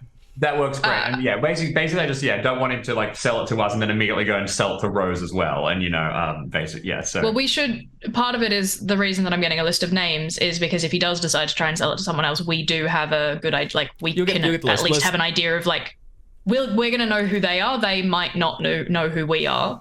But also, very simply, I'm hoping that I have intimidated this man enough to be you have made a lot of very powerful people angry. Do you need another? We are the nicest, powerful people you are going to meet. Yeah. And if you screw us over, this is literally your last chance to get a good result from this. Yeah. I don't think he's necessarily clever enough to fully pick up what we're putting down or even to remember that in the heat of the moment, but he's fairly intelligent. What he is quite greedy though, and you get the impression that yes, he is scared of you. He probably, he's made a few mistakes already. Mr. Smith's plan is fairly sound. You reckon that as long as you can keep an eye on him and not let him talk to anyone else, he will stay on your side. As soon as he thinks he can get a better deal, he'll probably do so. It's not his fault. It's almost a compulsion. It's is the just way I'm who he thinking is. about it. Yeah. He's a guy. What am I gonna do here? Huh? The thing is, I think we're going to have to do something, and this is outside of his earshot as we're sort of sorting everything out. But I will say, we are going to have to do something more impressive than lock him in a cupboard if he's a thief. Yeah, but if he gets out in 3 hours, then how long do we really need? We just need enough time to get the initial head start. We don't know when I assume, because the artifact will be on display, but I don't know that it's happening right. I think it was at a lead up to it. He dropped the line. He said the real one, the genuine one. I'm pretty sure the one at the museum is a fake. If just based on that, that's what I noticed. Let's bring everyone together first, because then you can discuss as a party. Yeah. So and to see if Minnie is still alive. Yeah, let's see if Minnie gets shot. Very during quickly her though, Minnie does get to immediately roll a d10 to see a power increase. It's instant. Yeah. It's so there's technically a little bit of we can go into the details. Yes, functionally it is instant. The language suggests that maybe only the caster gets it, but that is not 100% clear, and there's kind of legacy rules as well from other editions. If I was ruling, I would say yes, but I'd leave it to you. If you want to get the full thing, James, you're not you. I know, very much so. I think let's do it. It's way cooler if you do. Yeah. No, hang on. You make a D100 roll first. Sorry, I'm just looking at it. Yeah. Sorry. Yes, you make an advancement check. You not make an advancement check. So go ahead and make an advancement check, Minnie. So roll a D100. If this is higher than your power, it's a chance to increase. But yeah, I think we'll do it both ways, because then you get more chances at it. It is not higher than so my it power. won't be. But basically, this will be you'll get checks to do so. So, okay. let's see if Minnie can escape the hotel. So you go charging down the stairs. You can hear the clatter of one coming after you, and then you burst out into the lobby. It's very filled with people coming and going, checking in and checking out. And you begin to sort of speed run through I it. will have been divesting of the pants on my head and the coat. Yeah. And the jacket. Yeah, Actually, the probably coat keep that the doesn't jacket. fit. Are you still 'cause screaming? They've seen me in that. Wait. No. Okay. They've already seen me in it, so I wanna not be wearing that. Art? No, you're all good. I had an idea and it was a bad one. It's the only I'm kind good. we know. So Minnie, you stop screaming, and so you've been kind of yelling the whole way, and then you also Just in case. you do that thing where Well, you I'm being suddenly chased, and then as soon as I like hit that door, I'm just like, you sort of cut it off, burst through the door, and then you can almost do like a look behind you. It was like, do you guys hear that? There's like someone screaming up there, and then start walking really quickly. there's like a beat before going through the door. I'm like, hair, go. Can you give me a stealth roll? And And no bonus. I think this is gonna be factoring because they're on your tail. This bloop. will be enough. You begin to sort of wind through the crowds, and by the time you're there, you've shaken them just enough to get so you can spot one of them burst out, and they sort of wheel around looking for you. A couple I'm people little. I can slide into the crowd. and a couple people quickly go and confront the big guy that just burst out of the chest and was clearly looking for someone after they just heard a woman screaming. So a couple of people step over towards him, kind of block him a little bit, and you're able to sort of wind through and get back out onto the streets. Is there anything you want to do around here? You will also quickly see one of them dropping down through the fire escape on the other side. Do you hang around? Is there anything further you want to do? I would have seen what direction the chase went You did. in when I was You leaning did. out the window. What I will probably do is post up nearby, hidden, keeping an eye out for the other two to come back. Okay. But like in that sort of direction, but in a spot where I can hopefully head them off before they get to the hotel. And I'm hoping that Sam is smart about it and can get out his own way. And Sam's keeping to himself for the moment and not drawing any more attention than Yeah. he needs to. So yes, good call. Okay, yeah, you post down, and so zooming out slightly for a moment, Carter and Mr. Smith, you can escort Vic Banerjee to a bank where Mr. Smith can oversee a transfer of funds, a fairly hefty withdrawal, which you can sign over to a check or whatever the hell, however you do it, pass it to him, and then as you're traveling back towards the hotel, Minnie will intercept the three of you before Yes. you can arrive so that you don't Wrong actually hotel, go in. new hotel. We'd like a new hotel, different hotel. Back to the. I'll probably like pop out of where I'm hiding and be like, Yeah. no, back we go. And Somewhere else. Oh, hello, Miss. Very good. Okay, turn around. We're going back to a different hotel. This is our new Hotel, friend. we gotta who's go. gonna We gotta tell go. us No, where the we crown gotta go is. real fast. Nice to like meet you. very, very quickly. We have to go. well, that makes sense. We will go and get a room or a few rooms at the Grand Hotel. Okay, you head back towards, so you do it right back around and go back to the Grand Hotel, and for all of our sanity's sake, Sam can have reconvened and traveled with you, so we don't need to figure out. Sam has his Falcon. Yeah, we don't need to figure him out this. Yep. He- Very Next easily, time. we get to the Grand Hotel and we send a wire Yeah, to that the works, that other works, one. that works. He's got the burb. In fact, for our sanity's sake, instead of locking this poor man in a cupboard, although he was very nice and we would have made sure he was comfortable, Sam stays with him, and we can go and get the thing, That's right? true. Getting the thing is going to be more of a thing. Yeah, I don't Not think we're doing Sam that with in you. like. We're doing Yeah, it, okay. doing with everyone. Yeah. 40 minutes. Please enjoy the cupboard. We could leave Lancet Yes. with, like, because I don't think Yes. we're going to need Lancet if we're doing an indoor robbery, with the exception of like, because I don't think Lancet's going to make it easier to alert. So Lancet could stay with this gentleman and, Alert us, yeah. Yeah. well, I was going to go like peck his eyes out if he we leave tries to do the anything door open, stupid. and we say if he gets out of the cupboard, attack him. So if Lancet's with him, we can probably just leave him in the room and be like, do not leave. And if you do, that bird is going to I make your don't- life that- miserable, and we're going to know about it. Not Yeah. really a gun, maybe. I don't know. We'll have to ask Sam. I think we tie him up. Let's also get some planning Very done, smart. because it sounds like if we're going to be launching into the heist, love a heist with Sam, then we do our planning now, right? Yeah. So you return to the. Because we've been so good. We've been so good at heists them. in the past. You return to the Grand Hotel and grab a few grab a couple rooms, one that you can stay in yourselves and one that you can lock this bloke in as necessary. You also, oh no, you did want the cleaner to come the next morning to let him out. So it's probably a good idea. As you're there, so 2 points. One, he will give you some information en route. He's now been paid, so he starts to share this. So he's going to tell you some things as you're going. We don't quite get into like close questioning territory because you're planning to do that back at the room. But what he will tell you is he knows where the crown is. It's in a temple. It's been held for some time. The legend of the Cobra Crown has been known about sort of like around India for quite some time. It's sort of got a bit of like almost like a mythical take on it. So many people don't believe it exists. Others maintain it does. Others will be like, it's an allegory. And they're like, it's not an allegory, it's a crown, it's a hat. It's passed down, and he has traced it down. He has traced it to a temple here in Calcutta. It is devoted to Mansa Devi, who is a kind of like a more minor god. It's in like a Hindu folk goddess of snakes.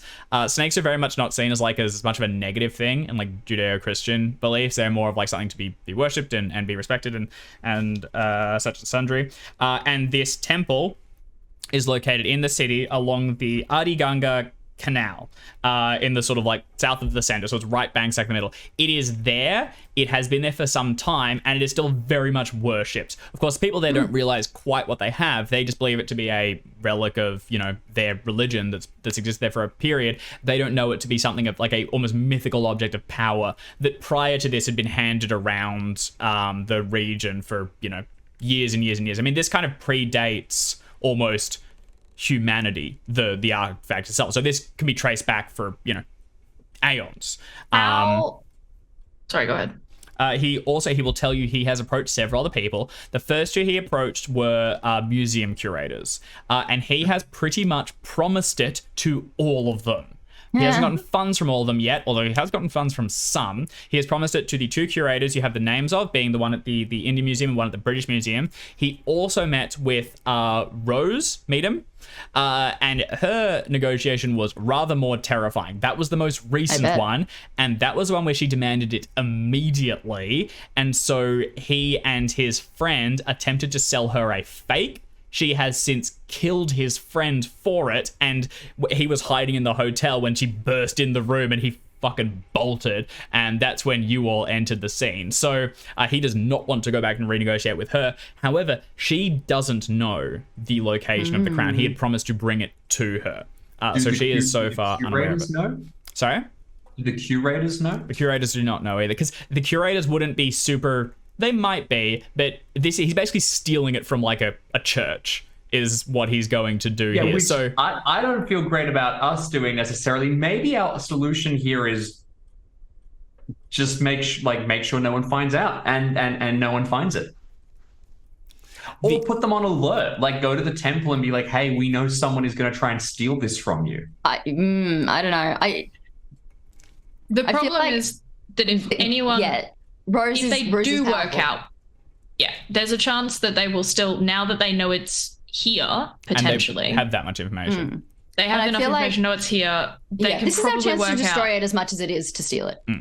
I do feel pretty bad about there is a religious artifact, but yes, I have also that is true. There is one other party in play. Vigmaji and his partner, a man called Mr. Taylor, met with a very strange person who they still aren't sure how even learned that they were, like that they knew about the crown. It was a small and withered man with lots of like brown spots and missing teeth. And when they attempted to bargain with Mr. with Vigmaji and his partner, the two of them were so unnerved by the encounter that they basically just quickly moved away. They still don't know who this person is, nor how they learned that they were searching for it. And they've kind of like been just a bit jumpy around like older people, or it's just been kind of creepy. They think they've seen that person again a couple times watching them. And Mr. Vigmaji confesses as you're returning to the hotel that unfortunately he's even started dreaming of the man. Yeah. Damn it. Okay, good to know. As you're going to check in, you grab the rooms and you're grabbing them. Big Budgie tries to get you to upgrade the suite. He's going to be locked into one of the nicer ones. He says, really, it's the least you can do. But you're not going to see the suite. You're going to be in the cupboard. So there'll be Maybe the cupboard's bigger. Excuse me. I have a suggestion. Sorry, do we want to lock him in? Bigger in the larger suites. Then he swallows and he says, I don't want to push my luck, but Then don't. you're a larger party. Is that one also with you? And he's looking behind the three of you. Oh, Other no. dick. Who turn around and have a look? You turn I around. would be in the middle of suggesting that we lock him in the bathroom, not the cupboard, for You the turn sake of the around, housekeeper. and there you see, just coming through the doorway, a very large man. Of course, he doesn't he doesn't quite compete with Mr. Smith in sheer Anymore. prodigious size, or he would have until recently. There stands, opening the door, Canning, and stepping in behind him is Mr. Meadham. Now, this is a big hotel, and you were off to the side. You just finished booking the rooms.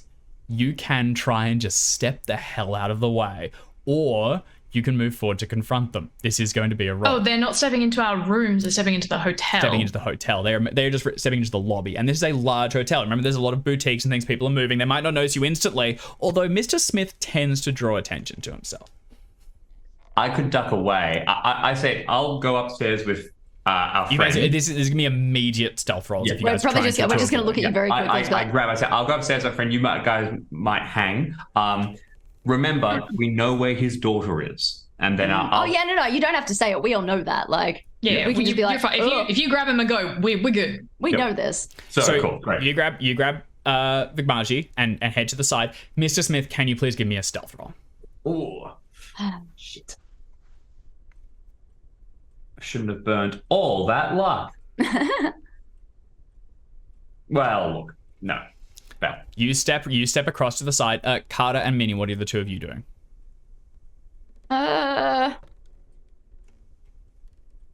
I think we should find out why they're here. You're stepping. I think if we can. No, them? I think if we can evade, we evade. Actually, yes, because Mr. Smith. Sorry, yes. In the thinking of like Mr. Smith was the one who was kind of called out as doing the silly things. There's a chance that Minnie and I aren't entirely compromised. So yes. And I think we run. Like, I would have told you guys that I basically told Rose that we're all in different parts of the world. I think that's I don't think revealing all of us at once is a good idea to anybody. That's fair. I think we'd look at each other. to I think we'd split. melt into the crowd, disappear off. Is anyone willing to try and create a distraction to give Mr. Smith a bonus dice, or otherwise? Fuck yeah, I'll create a increases distraction and his then I've got a odds. skill of 20. I mean, even with a bonus die, I've only got a 1 in Yeah. five. Although, but Jim, if you get the bonus dice, you could then try and push it. Yeah. It's possible. I don't know. It's worth creating a distraction just to have it if we can. Yeah. If Miss Sinclair is very good at getting Yes. becoming hidden. Apparently not. But yes. Aries will melt away into like whatever crowd, into whatever shadows are available. My distraction will also help around. I would like to be, if there is a way for me to essentially do Hawkeye over everything, great. If there isn't, then I will disappear fully. There's like a mezzanine kind of level. A lot of these hotels do have a mezzanine level. Yeah. You can head up to the second level. Now, the two of you aren't going to need stealth tests immediately because Mr. Smith is just the two of you just look like people and can just kind of slide away. Smith is large enough that he draws attention. I would like to do a heck and above everyone distract. else. Okay. Carter, you sort of just step to the side and go up a set of stairs, and you'll be able to look down on the entire event. Of course, if they spot one, they might begin to search for the others. So if this continues, you may need to make stealth test. For the time being, you're all right. Minnie, what is your plan? What would you like to try and do? I think what I'd probably like to do is if there is a kind of a older kind of bossy looking matronly person, if there is like a Karen Yeah, if we've for got a sure. Karen here, if we, Yeah. no doubt we do. This is an expensive hotel. There's somebody here who has got way too much luggage, bossing people around. She's got a tiny dog underneath one. Tiny dog. Yeah, exactly. They've definitely got a different name in the 1920s or 30s, but is that yes? Exactly.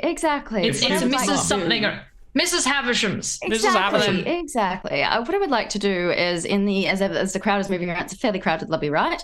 Mm-hmm. I would like to kind of try and time with a gentleman walking past and basically just pinch her bum. And I want to just get her to lose her shit. Hell yes. Make a sleight of hand test.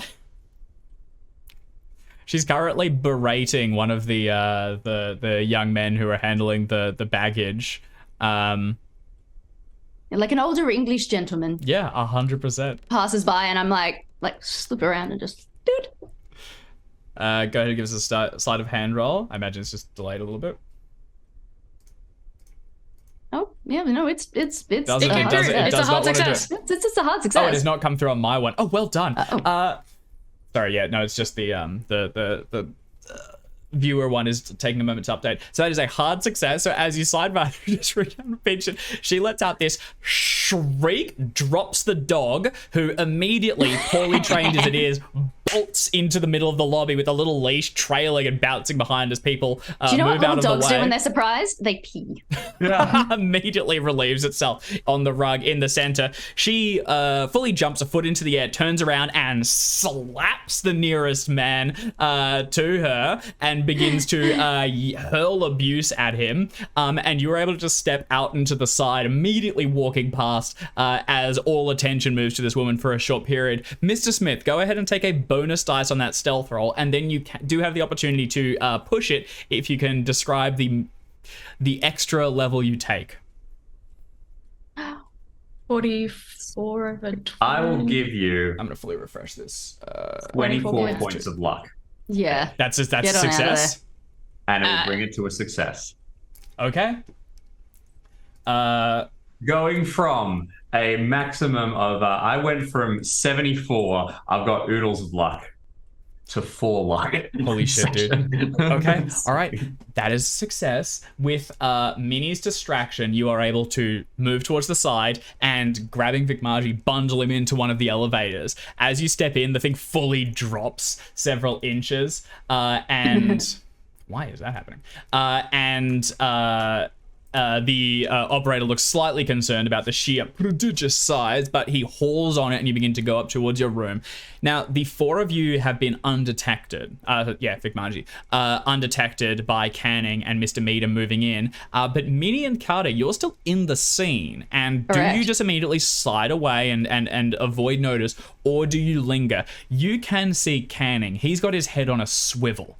He's constantly checking the area. If you depart now, no risk. If you linger, you will need to see if you can avoid his gaze. I'm not going to push my luck after what just happened with Rose. I think get out. We can extricate ourselves. If we get the crown, we know what we need to know. then we put it in one of the orbs, and we I love send it into information. space. And no one knows his mirror. Yeah. Look, I love information, but we know where the crown is. We know that we've been followed here. Whether he's here because of the rumors of Rose or whether he's here for us, it doesn't matter. We have the information we need. You're pretty sure you've been quiet enough. You don't believe you've betrayed your trail. So you No, he's probably followed the same trails that we did. Most likely. Minnie slides away as well and steps in towards another one of the lifts to go up to their room. Carter.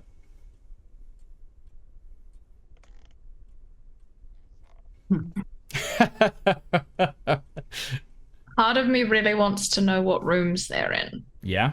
because to make it easier to avoid them. We might be able to figure that out after the fact too. You know, it's probably a lot easier to sneak down and get a look at the hotel guest book than it is to eavesdrop while Canning is there. Well, see, the thing is, I have a very good listen.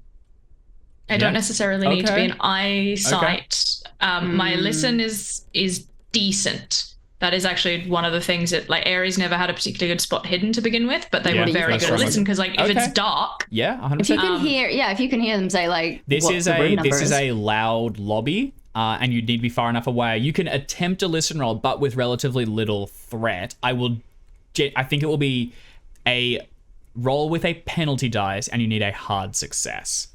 Just saying, because this is loud. It is loud, and you are making If sure I you are far wanted enough away to- that you cannot be detected. You could make a stealth roll to try and be closer, and then still kind of minimize. You just need a straight roll, and then you can. It'd be You're the still perfect staying time to kind of use remote. your shapeshift, but you'd have to murder someone in the lobby to get their skin, I think. I will give you I think I will start with a stealth roll to determine whether or not I am able to get closer, and if I'm not, I may still take the ability to listen with all of the penalties, possibly more, given that I've attempted to get closer and I couldn't. But if I do succeed, I would like to give myself the best opportunity to hear something. Understood. Telling you this is how it's going to go. I'm not going to tell you the difficulty because I am going to privately roll for Canning's spot hidden. Okay. So there's a risk of getting. I would assume there's a risk of getting caught, even if you like don't push. You know, like it's a because Canning's a pretty. Yeah, that's reasonable. I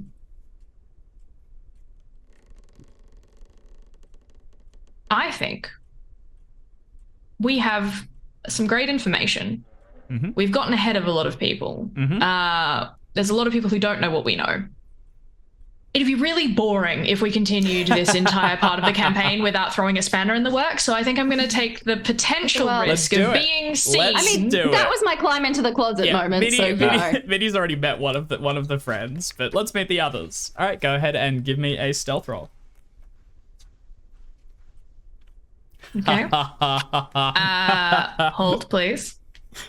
I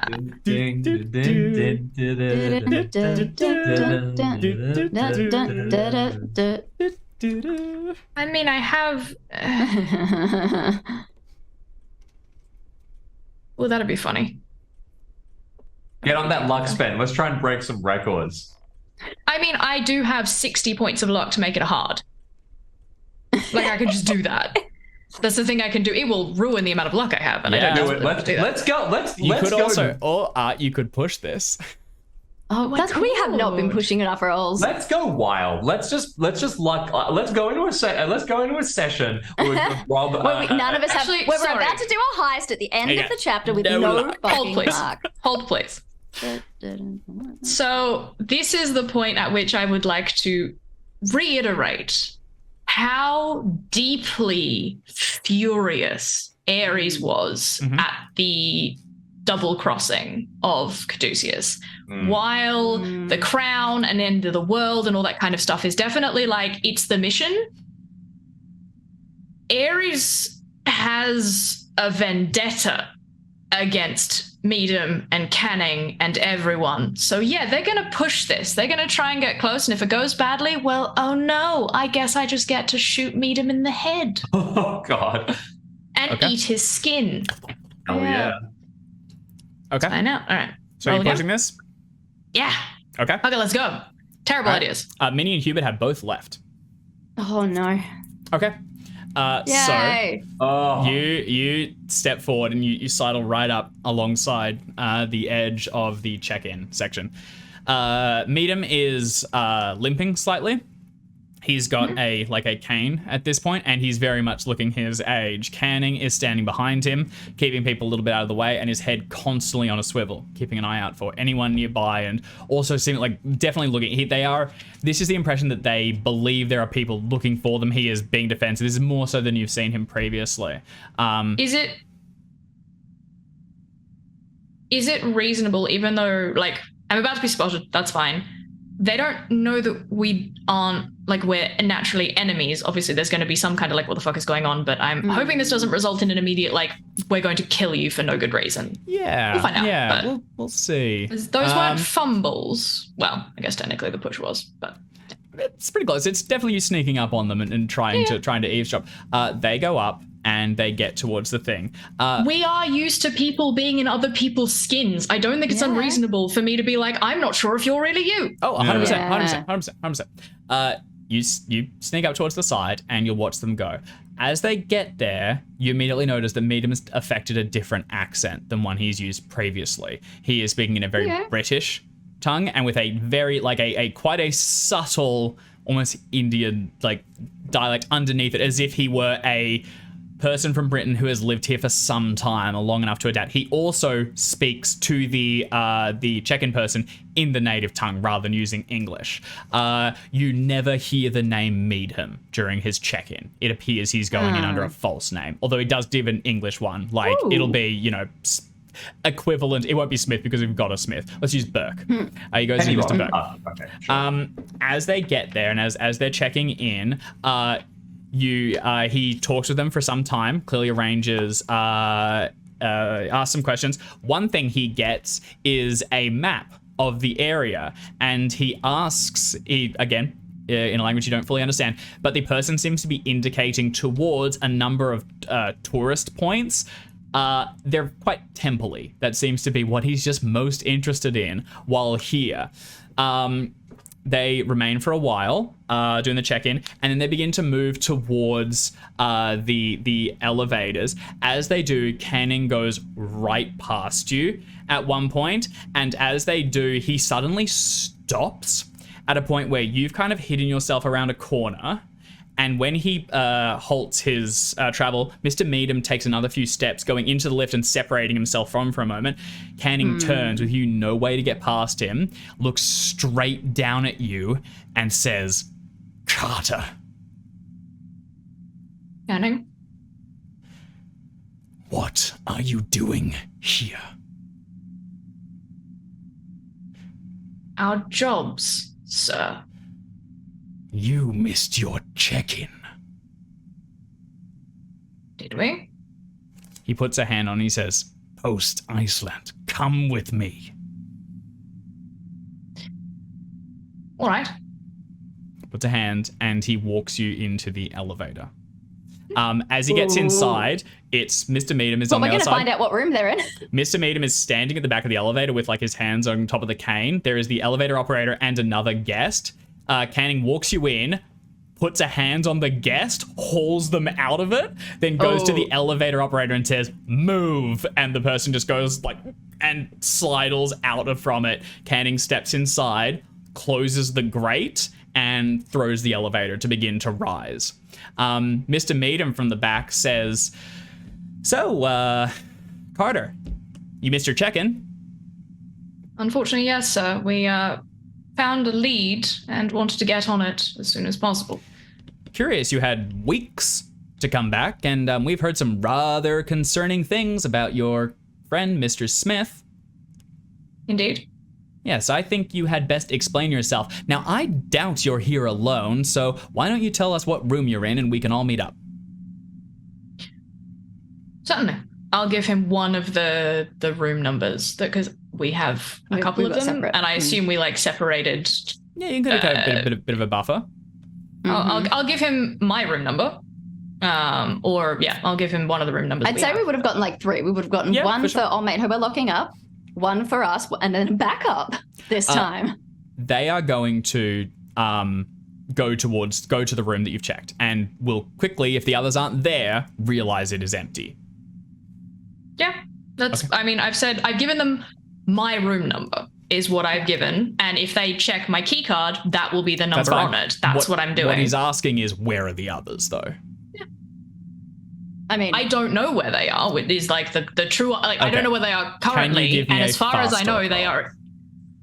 I'm not lying. You're not, but you are definitely. They are asking a direct question. Where are they? And you are trying to. You're definitely trying to deceive. If they say.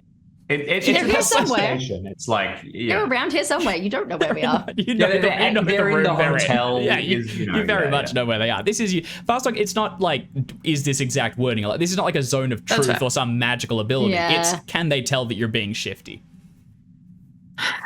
I know I'm not good at fast talk. Mm-hmm. You could just tell them. Yeah, or you could just say, I'm not going to tell you. Yeah. That's true. Actually, yeah, I think I might just say until I understand the line of questioning that you have, I'd prefer not to reveal that particular piece of information. But you know where I am. I hope that suffices. I was leading that particular band. Carter, there has been a loss of trust here recently, and I really thought that we had come to an agreement. I thought we were on the same side. I'm beginning to suspect that you've rather lost faith in our operation and that you've decided to throw your lot in with someone else. Now, I can understand that people might offer you something rather tempting, but you need to trust in what we're doing. Tell me where the others are, and this doesn't need to get difficult. Mr. Meadham, with all due respect, trust goes both ways, and you haven't been entirely clear with us. I can assure you, sir, we are working with nobody else. But you didn't mention your daughter was involved, and that makes everything a little bit more personal than an aid organization, wouldn't you say? You're right. I didn't tell you everything. Because at the end of the day, we are something that you are not. Pawn. And then Canning stops the elevator moving. You are between floors, and there is no easy way to get out. He shrugs, and Meadham will say, "Canning, kill them." And that is where we are going to park this session. If I may, big grin, the eyes change. Hell yeah. And I'm looking directly at Canning when they do so. I have just put a thing together. Yeah. You Did grin, you too? his is, and Meadham's eyes change as well. Oh yeah, no, it's the. And it's suddenly the, when he drops the down, other he is thing moved, she said in he the lets control cane room fall. about Yeah. her father. Yeah. Yeah. Okay. So, out of the frying pan into the third fire for the morning. That's where we're going to park our session. The other two are elsewhere in the hotel, and maybe there's a chance that they can get to you if you yell loud enough, or maybe there's a chance you can survive and to be clear, they are trying to kill you attack with two people in a very small elevator. It's Captain America. It is. Would anyone like to get The wonderful up? thing about it is they weren't clever enough to take my weapons. No. And I No, have a that's lot true. of shots. We haven't been getting And any a lot of pat-downs. You are stabbing. close. You are in close proximity with Canning, but if you get shots off, that means we can get close. The other I thing, would have. Yeah, I mean, I melted away, but that doesn't mean I wasn't. We'll I do was- some rolls. There's very much a chance that you could try and If it get makes back it into any this. easier, when Dave was like, "Hey, you've got fangs. They do a d6 and poison, and they use your brawl." Mm-hmm. I haven't used my brawl a hell of a lot. Would you like to know what it is? What's What your is brawl? it? 74. Wait, you're better than hell me. yeah. I'm pretty sure. Yeah. I'm still better with a gun, but if it comes down to it, I ain't bad. I will say- I thought stabbing, but now Fisticuffed. Canning The fisticuffs. is very dangerous, and you are right in the mix with him. And Meadham is pretty much an unknown.